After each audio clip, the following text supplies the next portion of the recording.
పేదరిక నిర్మూలన నాణ్యమైన చదువు ద్వారానే సాధ్యమని నేను బలంగా నమ్ముతానని ముఖ్యమంత్రి వైఎస్ జగన్మోహన్ రెడ్డి అన్నారు.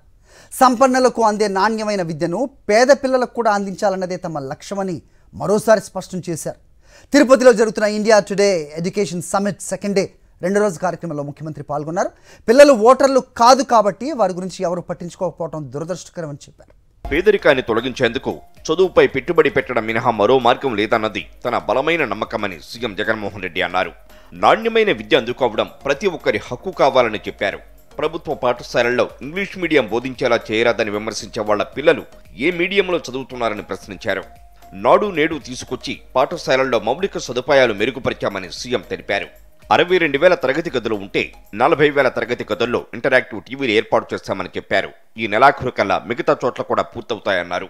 See, what is very important, Rajdeep, is the so-called people who criticize me on government schools being converted into English medium.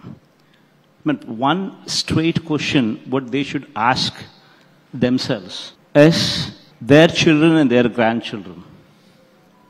What are they studying?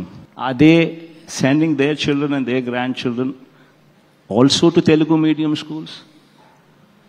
That's the first question what anybody should be asking themselves before they could question me on my initiative towards English medium schools. 8వ తరగతి విద్యార్థులందరికీ ఒక ఆధునికమైన tab అందజేస్తామని CM Jagan చెప్పారు. IB syllabus రాష్ట్ర secondary education బోర్డుతో చేతులు కలిపిందన్నారు. IB అన్నది ప్రస్తుతం ఉపాధ్యాయుల నైపుణ్యాలను మెరుగుపరిచేందుకు మాత్రం ఉపయోగిస్తున్నామన్నారు.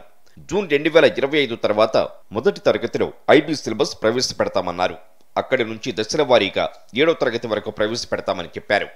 In fact, Rajdeep, the only way we can at some stage think about removing poverty or eradicating poverty, the only way I strongly believe is by quality education. A right to education is no longer the buzzword. A right to quality education should become the buzzword.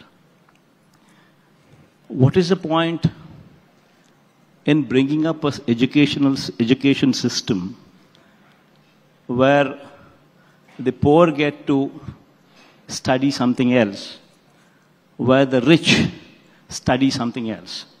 5 ఏళ్ల తర్వాత AP విద్యార్థులు అంతర్జాతీయ స్థాయిలో యాక్యులరేట్ certificate కోసం పోటీ పడతారని CM అన్నారు. విద్యలో నాణ్యత అనేది చాలా ముఖ్యమని, అది లేకుంటే రాష్ట్ర విద్యార్థులు అంతర్జాతీయ స్థాయిలో పోటీ పడలేరు కదా అని తెలిపారు. ఈ పోటీలో కేవలం ధనికులు మాత్రమే గెలిచే పరిస్థితి ఉండకూడదని, అణగారిన వర్గాల వారికి కూడా అవకాశం దక్కాలని అభిప్రాయపడ్డారు.